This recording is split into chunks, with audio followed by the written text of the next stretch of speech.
सबक। सागर ने घर आकर अपने मम्मी पापा को ऐसी हालत में देखा तो उसके होश उड़ गए। उसने किटी पार्टी से लौटी अपनी पत्नी के एक जोरदार तमाचा जड़ दिया। तुम्हारी हिम्मत कैसे हुई मेरे मम्मी पापा के साथ ऐसा करने की? यह घर उनके बेटे का है, तुम दहेज में लेकर नहीं आई थी। सागर ने श्वेता के ऊपर झल्लाते हुए कहा, मुझे लगा था कि कुछ दिनों में तुम मेरे मम्मी पापा को अपने माता पिता की तरह सम्मान और प्यार दोगी, क्योंकि हर रिश्ते को समझने में वक्त लगता है। लेकिन तुमने तो मेरे माँ बाप की हालत नौकरों से भी ज्यादा बद से बदतर कर दी है। उनसे तुमने एक एक दाने का हिसाब मांगा, उनकी बेइज्जती की। वह अपने बेटे की कमाई खाते हैं, तुम्हारी बाप की नहीं। समझी तुम? अपना सामान बांधो और चलती बनो यहाँ से। सागर अपने माता पिता से हाथ जोड़कर माफी मांगने लगा और वो दिन याद करने लगा जब वह अपने माता पिता को अपने साथ शहर लेकर आया था। एक दिन माँ की तबीयत बहुत ज्यादा खराब हो गई थी। उसकी माँ को हार्ट अटैक आया था, तो मिश्रा जी ने पड़ोसियों की मदद से उन्हें अस्पताल में दाखिल करवाया था। डॉक्टर ने उनके इलाज के लिए एक मोटी रकम मांगी थी, लेकिन मिश्रा जी के पास इतने पैसे नहीं थे कि वह सारे पैसे जमा कर इलाज करवा पाए।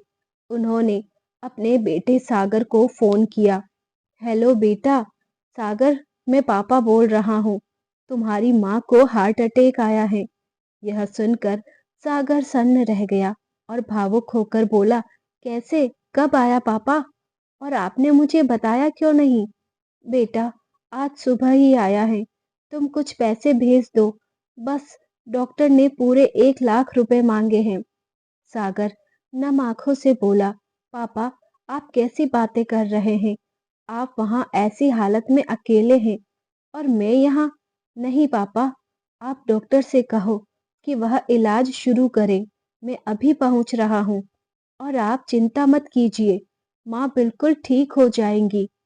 सागर हड़बड़ा कर घर आया और अपनी पत्नी से बोला, हमें अभी मम्मी पापा के घर जाना है।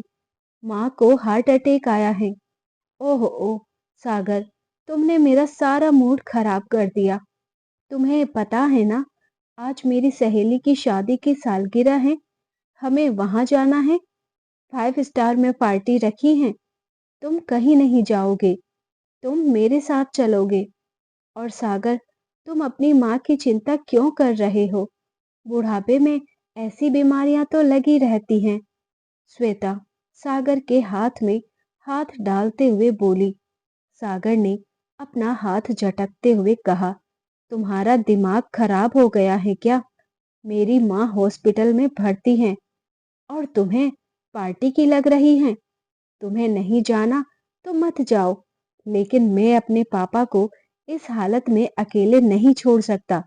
समझी तुम? सागर ने तुरंत फ्लाइट पकड़ी और सीधे अस्पताल पहुंचा। अपने पापा को दूर से देखकर दौड़कर उन्हें गले लगाया। मिश्रा जी बेटे के गले लगकर रोते हुए बोले, बेटा, देखो तुम्हारी माँ की क्या हालत हो गई है। पापा, मैं आ गया हूं ना, अब सब ठीक हो जाएगा। और सागर ने अपने पिता के आंसू पोंछे और उन्हें चेयर पर बिठा दिया। सागर अपने पापा के हाथ को पकड़कर बोला, पापा, आप यहाँ बैठिए। बस आप भगवान से प्रार्थना कीजिए, मैं अभी आता हूँ। सागर जाकर सबसे बड़े डॉक्टर से मिला। डॉक्टर साहब, चाहे जितना पैसा लग जाए, लेकिन मेरी माँ को कुछ नहीं होना चाहिए। डॉक्टर ने सागर को दिलासा दिया। सागर जी, आप चिंता मत कीजिए, हम लोग पूरी कोशिश करेंगे आपकी माताजी को बचाने की। और डॉक्टर कमला जी का इलाज करने में जुट गए। कुछ ही दिनों में कमला जी पूरी तरह ठीक हो गई। सागर अपनी माँ को अस्पताल से पापा के घर ले आया और उस दिन सागर ने वहीं रुककर उनकी सेवा की। लेकिन काम की वजह से उसे फोन पर फोन आ रहे थे, तो मिश्रा जी ने अपने बेटे से कहा, बेटा, अब तुम्हारी माँ बिल्कुल ठीक है। हाँ, उसके जोड़ों का दर्द तो हमेशा का है। क्या करे, अब बुढ़ापा है, उसका कुछ नहीं कर सकते। तुम अब अपने काम पर लौट जाओ। सागर ने तब तो हाँ में सर हिला दिया। अगले दिन सागर के हाथ में दो बैग देखकर उसके मम्मी पापा चौंक गए। और बेटा, अरे इसमें क्या है? कोई साग सब्जी लेकर जा रहे हो क्या? नहीं पापा, यह सब बैग में आपका सामान है। आप दोनों मेरे साथ चल रहे हैं शहर। नहीं बेटा, हम यही सही हैं। बस तुम हमसे मिलते रहना और आते रहना। हमारे लिए वही बहुत है। तुम तो जानते हो कि बहू हमें कुछ ज्यादा पसंद नहीं करती। मिश्रा जी कहते कहते भावुक हो गए। पापा, आप उसकी चिंता मत कीजिए।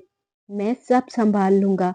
पर आप दोनों को अब मैं अकेला नहीं छोड़ सकता। बेटे की इतनी जिद करने पर कमला जी और मिश्रा जी दोनों बेटे के साथ शहर आ गए। अपने सास ससुर को अपने घर देख श्वेता का गुस्सा सातवें आसमान पर चढ़ गया।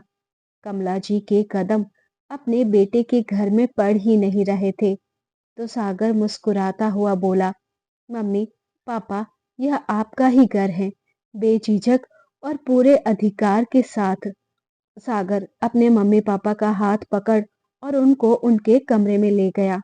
उस कमरे को देखकर कमला जी और मिश्रा जी भावुक हो गए।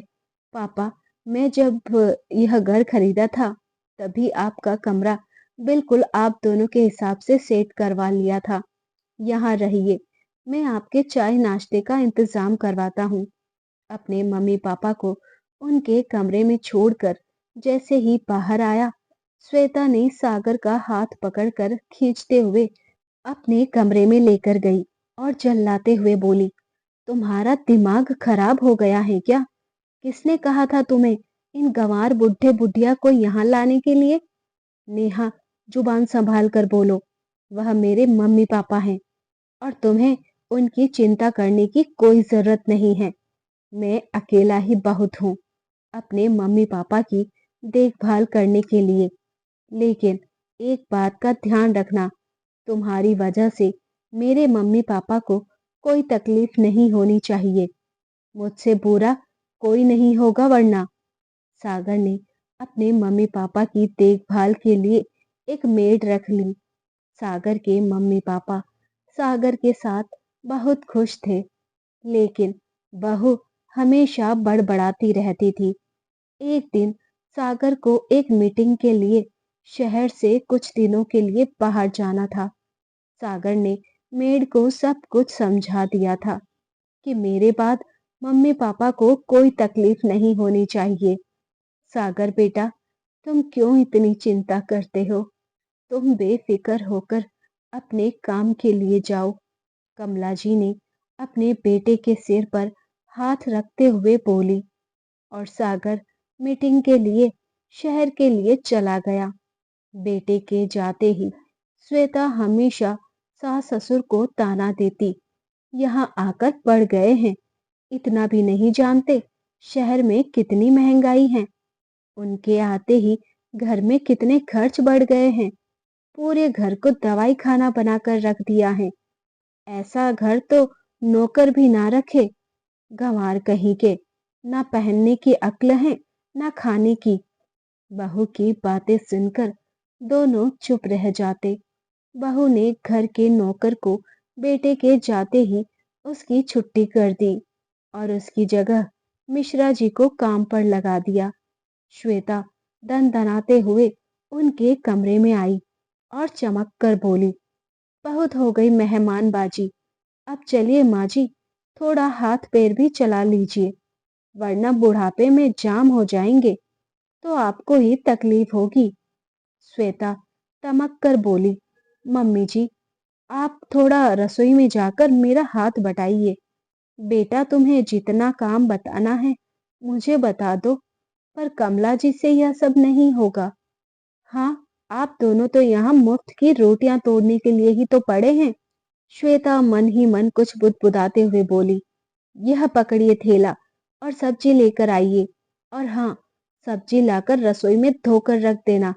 मिश्रा जी थैला पकड़े और सब्जी लाने चले गए और लाकर उन्हें रसोई में रख दी। बेटा, मैं सब्जी धोकर रसोई में रख दी है। सुबह सुबह सब्जी लाने और धोने में हाथ पैर सुन्न हो गए। 2 कप चाय बना दो बेटा। मैं आपकी नौकरानी नहीं हूँ जो आप मुझे ऑर्डर दे रहे हैं। सब्जी लाकर आपने कोई एहसान नहीं किया है। यहाँ रहेंगे तो काम भी करना पड़ेगा। जाइए खुद बना लीजिए। बहू ने एकदम से तमक कर कहा और अपनी चाय लेकर कमरे में चली गई। मिश्रा जी ने 2 कप चाय बनाई और खुद लेकर अपने कमरे में आ गए। यह देखकर कमला जी की आंखों में आंसू आ गए, क्योंकि उन्होंने बहू की सारी बातें सुन ली थी। और कमला, तुम चाय पियो और सब कुछ भूल जाओ। हमारा बेटा हमारे साथ है तो हमें चिंता करने की कोई जरूरत नहीं है। कमला जी ने अपने आंसू पोंछे और दोनों चाय पीने लगे। दोपहर को रसोई में जाकर देखा तो बहू ने खाना भी नहीं बनाया, तो मिश्रा जी ने खुद ही खाना बनाया और कमला जी को भी खिलाया। कमला जी से अब काम नहीं होता था, क्योंकि उनके हाथ पैर अब ज्यादा ही दर्द करने लगे थे। बहू कमरे में से बाहर आई तो अकड़कर बोली, यह क्या है? आप लोगों को जरा भी तमीज नहीं है। पूरी रसोई फैला रखी है। गंवार कहीं के, मुझे पूरी रसोई साफ चाहिए। जब से आए हैं एक भी काम को हाथ नहीं लगाया है। मिश्रा जी बोले, बेटा तुम चिंता मत करो, मैं खुद कर दूंगा। किचन और बर्तन साफ इतना करके वहां से चले गए। बेचारे मिश्रा जी ने सारी रसोई और बर्तन साफ किए और कुछ खाना दोपहर का ही बच गया था, तो शाम को वही खाकर सो गए। बेटा माँ बाप का हालचाल पूछने के लिए रोज सुबह शाम फोन करता, मगर मिश्रा जी और कमला जी अपने बेटे से बहू की कुछ भी शिकायत नहीं करते। अगली सुबह बहू ने 200 रुपए सब्जी लाने के लिए देते हुए बोली, सारी सब्जी का हिसाब पर्चे पर लिखवा कर लाना। मिश्रा जी चुपचाप थैला लेकर चले गए। सब्जी वाले ने मिश्रा जी का थैला पकड़ा दिया। अच्छा भाई, एक काम करो, एक कागज पर हिसाब लिख देना। अच्छा बाबूजी। कागज के एक टुकड़े पर सारे सब्जी के दाम लिखकर बाबूजी को पकड़ा दिए। मिश्रा जी सोचने लगे, चलो अच्छा है, सारी सब्जी के दाम और वजन पेपर पर लिखा है तो बहू को कोई शक नहीं होगा।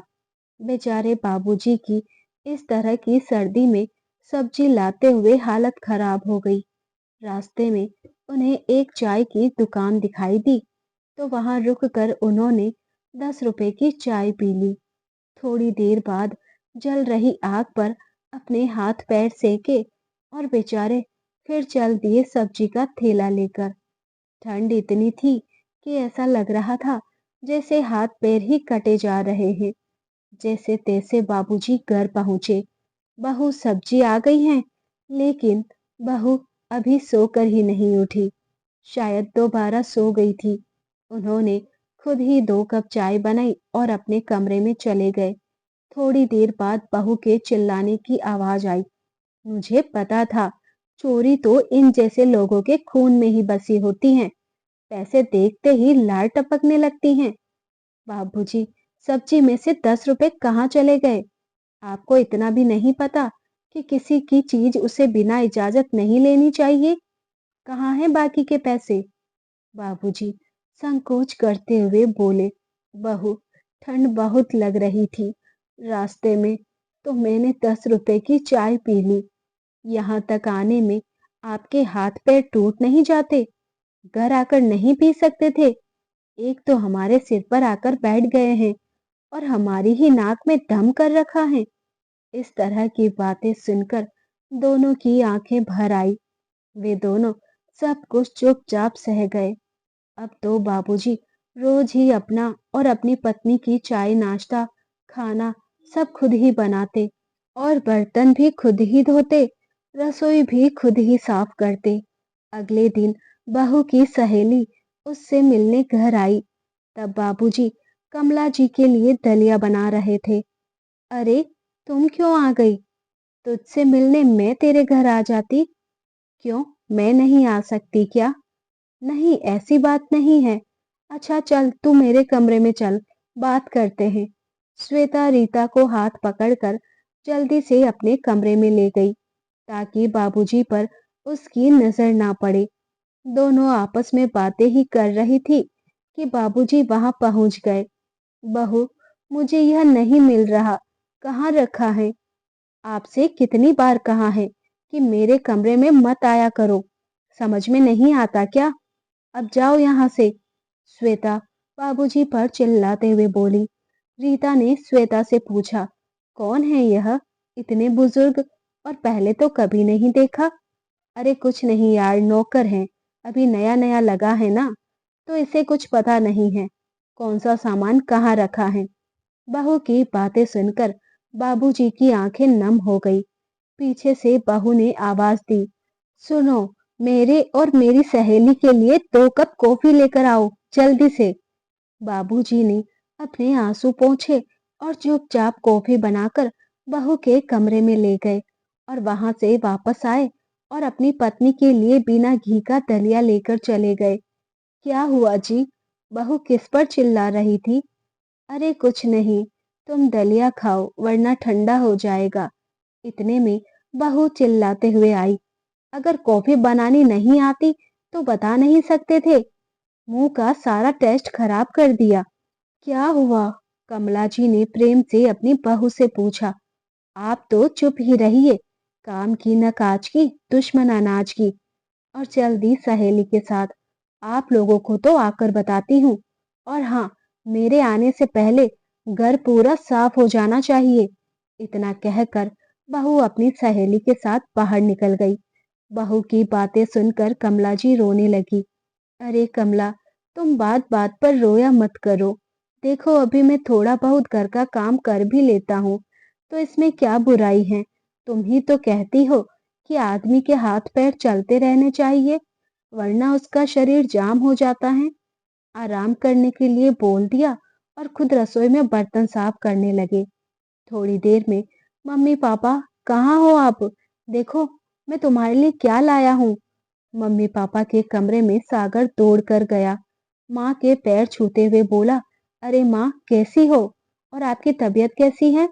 बेटे को सामने देख कमला जी की आंखें भर आई। माँ देखो तो, मैं दिल्ली से आप लोगों के लिए क्या क्या लेकर आया हूँ। और बाबूजी कहाँ हैं? मैं कब से पूछ रहा हूँ, बाबूजी कहीं दिखाई नहीं दे रहे हैं। कमला जी ने रोते रोते अपने बेटे को सब बता दिया। यह सुनकर बेटे के पैरों तले जमीन खिसक गई। रसोई में जाकर देखा तो सच में बाबूजी रसोई में बर्तन साफ कर रहे थे। यह देख सागर की आंखों में आंसू आ गए। अरे बेटा, तुम कब आए? हाँ बाबूजी, काम जल्दी हो गया था तो बस चला आया। इतने में श्वेता भी वहां घर पहुंच गई और सागर को देखकर उसके होश उड़ गए। अरे सागर, तुमने तो बोला था कि तुम 2 दिन बाद आओगे, फिर यहाँ कैसे? श्वेता जैसे ही सागर के पास आने लगी, सागर ने एक जोरदार तमाचा श्वेता के गाल पर जड़ दिया। तुम्हारी हिम्मत कैसे हुई मेरे देवता समान माँ बाप के साथ ऐसा करने की? यह घर उनके बेटे का है, तुम इसे कोई दहेज में लेकर नहीं आई थी। सागर श्वेता के ऊपर चिल्लाते हुए कहता है, मुझे लगता था कि कुछ दिनों में तुम मेरे मम्मी पापा को अपने माता पिता की तरह प्यार और सम्मान देने लगोगी, क्योंकि हर रिश्ते को समझने में वक्त लगता है। लेकिन तुमने तो मेरे माँ बाप की हालत नौकरों से भी ज्यादा बद से बदतर कर दी। उनसे तुमने एक एक पाई का हिसाब लिया, उनकी बेइज्जती की। वह अपने बेटे की कमाई खाते हैं, तुम्हारे बाप की नहीं। समझी तुम? अपना सामान बांधो और निकलो यहाँ से। सागर ने श्वेता के ऊपर गुस्सा कर कहा, इस घर में तुम्हारे लिए अब कोई जगह नहीं है। श्वेता रोते हुए सागर के पैरों में गिरकर माफी मांगने लगी। सागर, तुम ऐसा कैसे कर सकते हो मेरे साथ? तुम मुझसे प्यार करते हो ना? हाँ, प्यार करता हूँ, लेकिन इसका मतलब यह नहीं कि मैं अपने जन्मदाता माता पिता को तुम्हारे लिए अकेला छोड़ दूं। मैंने सोचा था कभी ना कभी तो तुम मेरे मम्मी पापा को समझोगी, लेकिन नहीं, मैं गलत था। तुम जैसी औरतें ही हंसते खेलते परिवार को बिखेर कर रख देती हैं। देखो मेरे मम्मी पापा को, अभी भी तुम्हारे खिलाफ एक शब्द भी नहीं बोल रहे हैं और तुमने उनकी हालत नौकरों से भी बदतर कर दी। अरे, शर्म आ रही है मुझे अपने आप पर। इतना कहकर सागर अपने मम्मी पापा के पैरों में बैठ जाता है और माँ की गोद में सर रख कर रोने लगता है। माँ, मुझे माफ कर दीजिए। मेरे रहते आज के बाद आप दोनों को कोई तकलीफ नहीं होगी। श्वेता भी कमला जी के पैरों में पड़कर रोते हुए बोली, मम्मी जी, मुझे माफ कर दीजिए। मुझसे बहुत बड़ी गलती हो गई। पैसों के घमंड में मैंने आपके साथ बहुत बुरा बर्ताव किया। कमला जी बोली, बेटा, माफ कर दे। अब बहू को लड़ाई झगड़ा किस घर में नहीं होते। लेकिन सागर ने उनकी एक न सुनी और उसका हाथ पकड़कर उसे घर से बाहर निकाल दिया। बाबूजी ने सागर को रोकना चाहा, लेकिन नहीं पापा, आप ऐसा नहीं करेंगे। अगर मैंने आज श्वेता को माफ कर दिया, तो जो भी औरतें अपने सास ससुर के साथ नौकरों जैसा बर्ताव करते हैं, उनको सबक कैसे मिलेगा? और फिर सागर श्वेता के मुंह पर ही दरवाजा हमेशा के लिए बंद कर देता है और खुशी से अपने मम्मी पापा के साथ रहने लगता है। तो दोस्तों, ये थी हमारी आज की कहानी। उम्मीद करती हूँ पसंद आई होगी। अच्छी लगी हो तो लाइक शेयर करें। मिलते हैं जल्दी नई कहानी के साथ। धन्यवाद।